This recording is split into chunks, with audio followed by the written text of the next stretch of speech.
अब देखिए आप एक और बड़ी खबर, मध्य पूर्व में अमेरिका ने तैनाती को बढ़ा दिया है, कई वॉरशिप्स भेज रहा है अमेरिका। ये खबर सामने आ रही क्योंकि अमेरिका को भी पता है कि इस बार के जो हालात है, इस बार की जो जंग है वो 1 या 2 दिन में सिमटने वाली नहीं है। हालात काफी खराब है और ईरान ने भी बहुत नुकसान पहुंचा दिया इजराइल को। ऐसे में ये हमले और ज्यादा बड़े होंगे, विध्वंस और ज्यादा होगा। हालांकि इजराइल को अमेरिका ने हेलफायर मिसाइल दी है, ये एक और बड़ी खबर है। और ईरान पर अटैक से पहले ये मिसाइल भेजी गई है। इजराइल भेजी गई थी 300 हेलफायर मिसाइल।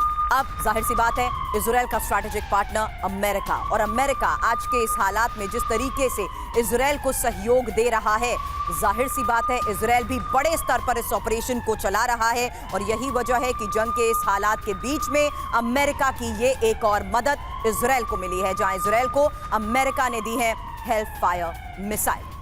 तो आप देखिए अमेरिकी मदद, क्योंकि लगातार पुराना सहयोगी, पुराना साझेदार रहा है। और अब क्या हो रहा है ये देखिए, इजराइल ईरान जंग के बीच अमेरिका भी बहुत एक्टिव है, लेकिन इन सब के बीच आप देखिए यह हेलफायर मिसाइल जिसकी तस्वीर भी इस वक्त हम आपको दिखा रहे हैं, इजराइल भेजी गई है 300 हेलफायर मिसाइल, और बहुत ही शक्तिशाली और बहुत ही ज्यादा विध्वंसक है ये। और ऐसे में इनका इस्तेमाल ईरान अगर करता है, इजराइल करता है ईरान के खिलाफ, तो आप समझ सकते हैं कि हालात और कितने ज्यादा खराब हो सकते हैं। और हथियारों के जरिए लगातार अमेरिका इससे पहले मदद पहुंचाता रहा है, बड़ी खेप के जरिए, और अब एक बार फिर से पहुंचा दी गई है। करुणा बटन कर रही हूँ, शिप से भी इसे फायर किया जाता है, एक बार जरा एक्सप्लेन करेंगे। देखिए एक हेलफायर मिसाइल है ये, आपने सबमरीन और शिप्स की बात की और डिप्लॉयमेंट की बात की, तो उसके साथ आपने हेलफायर की भी बात की है।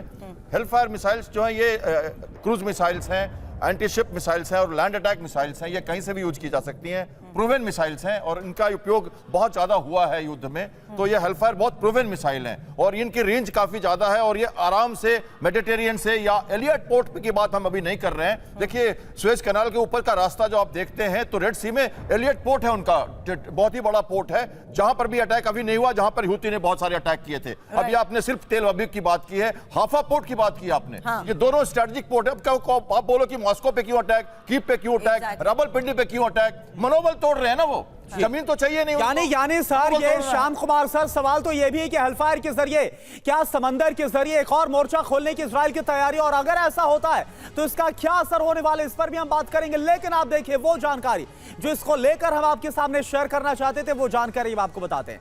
इजराइल और ईरान जंग के बीच अमेरिका बहुत ज्यादा एक्टिव है। कल जैसे ही इजराइल ने ईरान पर अटैक किया, अमेरिकी विदेश मंत्री मार्को रूबियो ने बयान दिया कि इस हमले में हम शामिल नहीं हैं।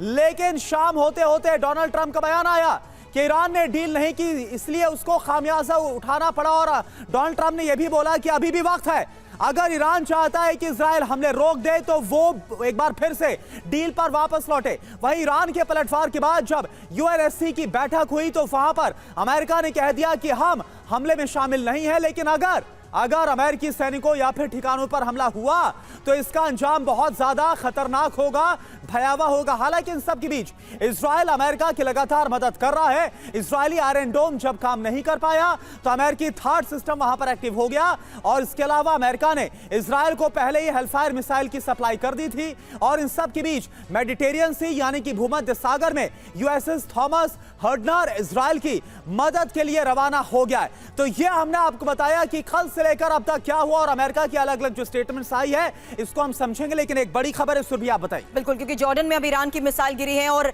इरबीद इलाके में ये मिसाइल गिरी है। इजराइल ने मिसाइल को गिरा दिया है। थोड़ी देर पहले हमने आपको दिखाया कि किस तरीके से इजराइल की तरफ से ये बड़ा दावा किया गया कि जॉर्डन में वो मिसाइल्स को गिरा चुका है। अब इरबीद इलाका बताया जा रहा है जहां पर ये मिसाइल गिरी है और इजराइल ने इस मिसाइल को गिराया।